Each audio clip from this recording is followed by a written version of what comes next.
and welcome to Enterprise Morning, reaching you from our global headquarters in the nation commercial city, Lagos. I am Choma Okoye. And I am Henry Igwebike. It's the 8th day into January. Today is January 8th, 2025. And if you are not following us across all social media platforms, do well to visit us at our website at www.enterprisetvnews.com. Or go follow us across our social media handles at Enterprise TV7. We'll be kicking off this morning Enterprise Morning with our newspaper headlines. And after that will be our main conversation. Henry, what are we starting with this morning? All right, so to kickstart today on our desk, the first one is the Vanguard newspaper. And we have on the very top strip here, over 7 million registered electricity customers yet to be metered. That's coming from NERC. Okay, moving on, we have no state has excuse not to pay 70,000 minimum wage. That is coming from NECA. Yes, and also on the bottom strip here, livestock development herders can't afford the ranches, and that's coming from Mayete Allah. Okay, moving on, Tinubu approves allowances bulletproof SUVs for retired generals. All right, so let's look at other issues here. Gunmen abduct 46 in Zamfara. Okay, let's start with this particular talking point. Shocker, NFF announces sacked Malian coach for Super Eagles.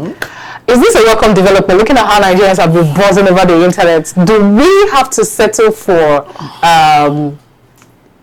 should I use the word expired products? Say the way it is. Should Nigerians settle for less? Should we settle for less? Yes, because from what I've been gathered, this young man was even sacked. It was sacked. He was sacked by the Malian team, the Malian Federation, actually. Yeah, and it's even known that amongst Nigerian players, we have people who could actually, among players that are still under 17 or 20 that could still sit in this position and do better. And do better job. So why would our NFF go for a Malian coach? Yes, so now there are lots of sides to this particular story. Interestingly, this is the first time the NFF is doing something that lots of people find rather surprising, because the quest for a good coach for any federation is so very important. True. Because there's lots of things football do to nations. It's like it's the first branding of your nation around the world. So imagine if Nigeria goes for FIFA and takes the winner. Imagine what that would do to Nigeria. So that is how important football is. And for us to have a good football team, we need a good football coach. Now, for the NFF to go for a sacked Malian guy, the question is, have they done the normal things that we know Nigerians do? They go behind the back and they make their deals. That's allegedly, that's what people say. They've gone behind their back, and knowing that he's an African, so he should understand better. When they tell him, Oga, you know what will happen? We'll give you this, but now he will say, yes, of course, I'm an African, I understand all of that. So that's what lots of people are talking about. It's so bad. Aside from that, what kind of influence will they have? Because most times the coach play a role in how some of the Nigerian players are even signed by international brands. Because what role will he play when it comes to speaking for players or even influencing some particular branch to work with? Like, look at how Mikel Obi and co have actually gone across the shores of Africa and they've even written our name in gold. Now, this particular coach coming in, there are a lot of questions, a lot of question marks, honestly. Because at this point, he'll be trying to prove himself. And trying to prove desperately trying to prove himself, because there are a lot of what if, and he wants to turn it around and be like, what God can do does not exist. Exactly. But we just need to look at the track record and look at how far, what has been his footprints on the sands of time. What has he done? What has he done for Malians? First off, because when we talk about this, one of the biggest indices that helps tick the mark is motivation. The role of the coach is not just to help better the players in the field of play, but equally motivation. So what is that thing about this man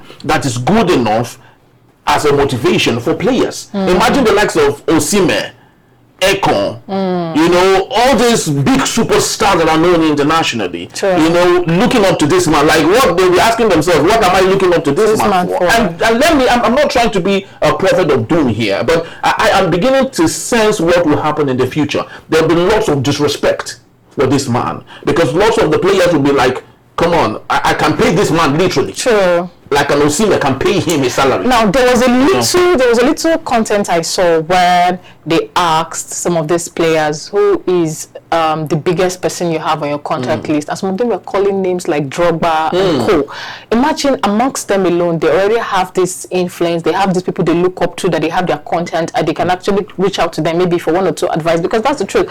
On your journey and your trajectory journey through your career, there are some persons you look up to. There's some persons you just want to have their contact because you want that emotional support, or that you want someone to actually give you that positive criticism. Now this Malian coming in, or this Malian coach coming in, how well can he even influence them? Because true, there will be disrespect. Yeah, disrespect. Because lots of them. Nigerians will be like, I'm going to want him to say, I'm speaking. Because that's the literal. I just have to cover and say, because that's what they're definitely going to say. Yeah. And in fact, lots of people are saying that he would have started from Bonaboy FC. You know, Bonaboy has a football club. Oh my God. Yes, they say he would have at least started from Bonaboy FC and now move up the ladder to the very top. But of course, we will have him already. I want to believe he has even collected his first salary.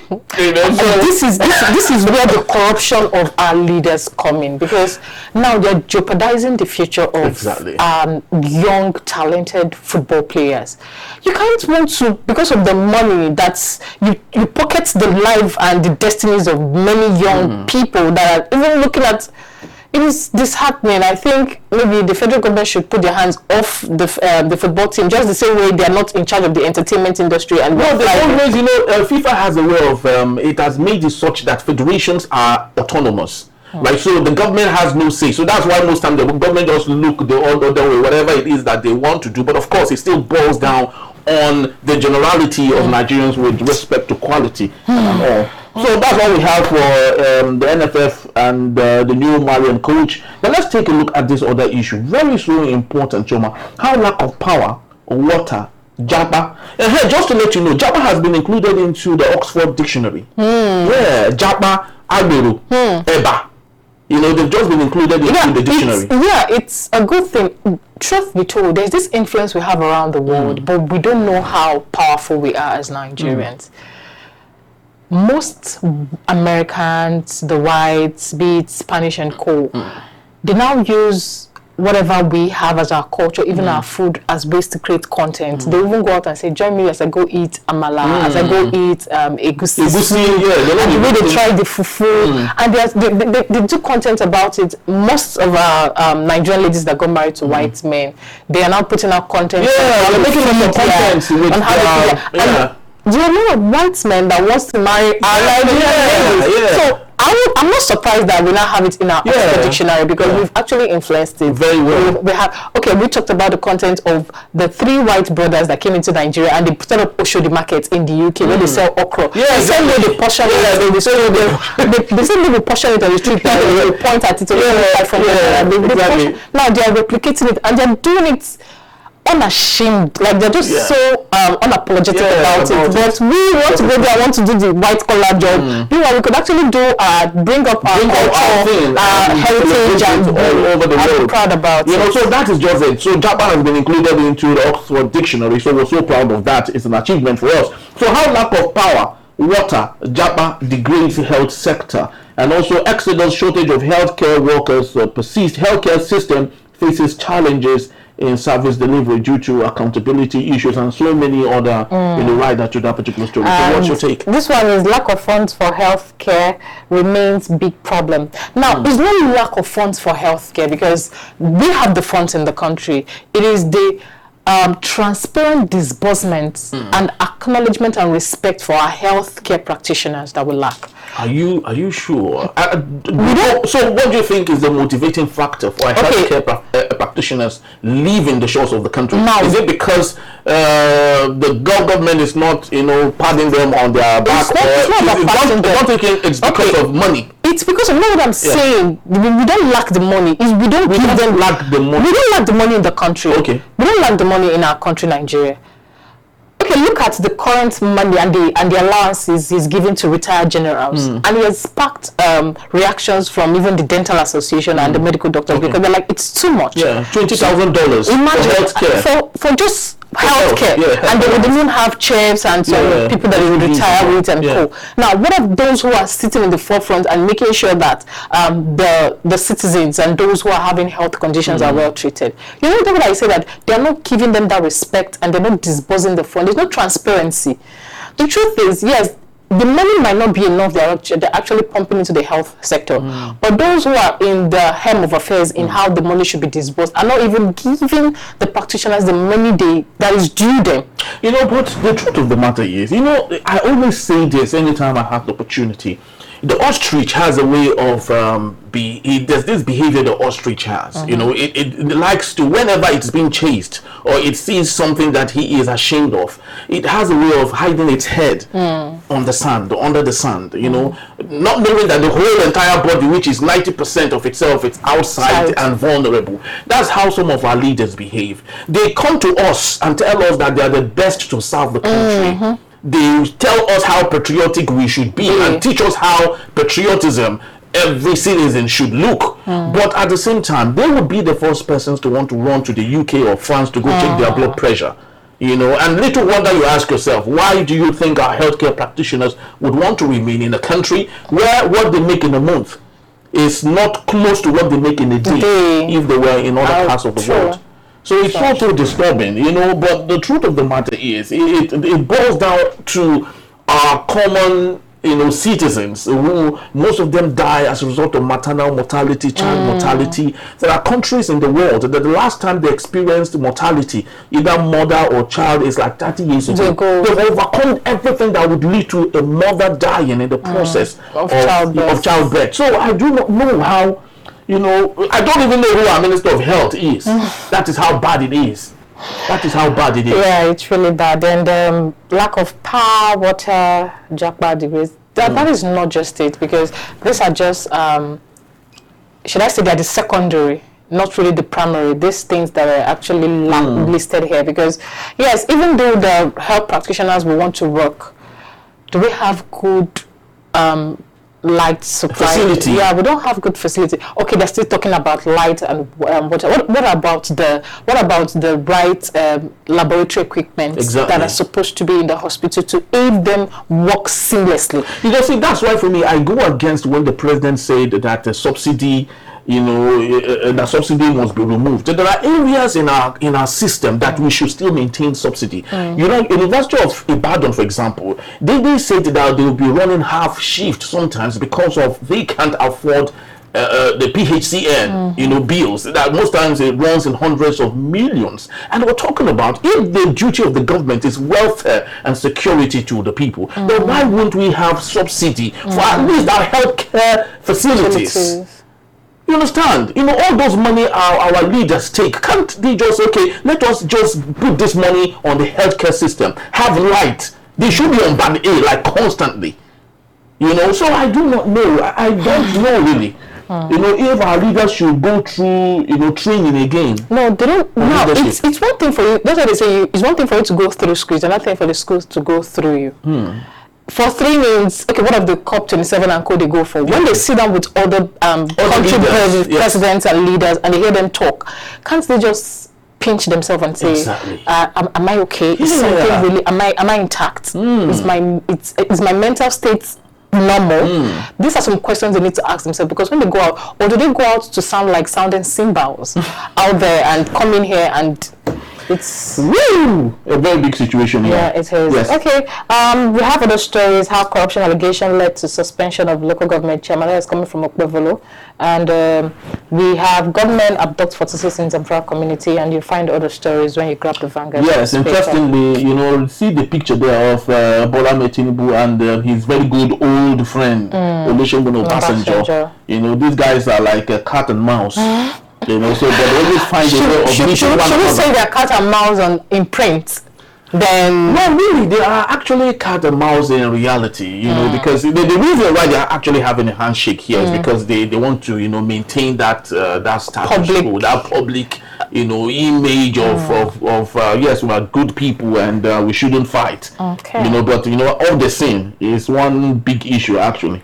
Okay, let's get into the next daily. All right, let's get into the daily. Okay, let's start off with I think Daily Trust, isn't it? Yeah, the Daily Trust newspaper. Yes. So on the Daily Trust newspaper, we have Borno attack, many soldiers missing as death toll rises. Now, because see pictures of bombing and like the places. Yes. And soldiers standing by, and some of the vehicles, bought with our taxpayer money. This is blunt. Beyond recognition and all. It's so disturbing, and this leaves us to ask if really we've got what it takes to maintain and guard our nation once more. Like we say, that we talked about it yesterday, isn't it? Where we're talking about how that other countries, Ghana, for example, they have the kind of situation we have, but they have a way of to maintain their country and ensure that everyone is accounted for. But unfortunately, in Nigeria, we don't even know who is who. Imagine how much it takes to train one soldier. How much it takes to train one soldier, and to have that soldier just recklessly killed. It's so disturbing. It's disturbing. Okay, aside from the training of the soldier, that soldier have got roots. There's where that soldier is coming from. That soldier is someone's husband. His father. He's a father. He's a brother. Uncle.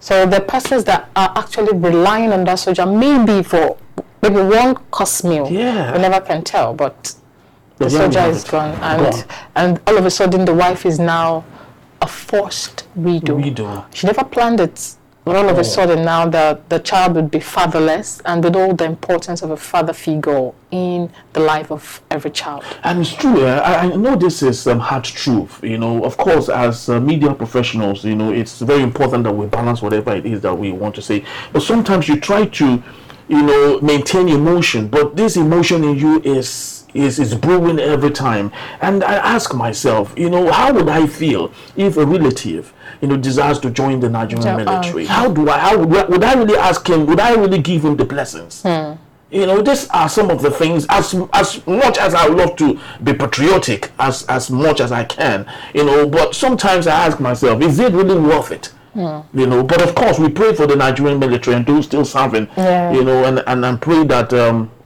that they just do their best, and equally those who supervise them, from the top, would do all they need to do. And try to, put aside all those moles, within them that go to sell secrets to their enemies, that have often led to their death. Okay, let's just glance through this particular story on insurgency. Macron under attack for saying Africa forgot to say thank you. He was all over the internet yesterday, yes, and I think it was part of the news I read yesterday. And when he was saying that they forgot to say thank you, but they would actually remember and stuff like that. Now, who is in the wrong here? Or should we say, is he supposed to actually say that? Looking at how far they've actually, should I say, siphoned or taking enough thank you from the resources of the Africans. Because in the end, we should be truthful. Nobody will want to lead someone who won't be of value to him or her. Okay. No one wants to lead someone who won't be of value to him or her.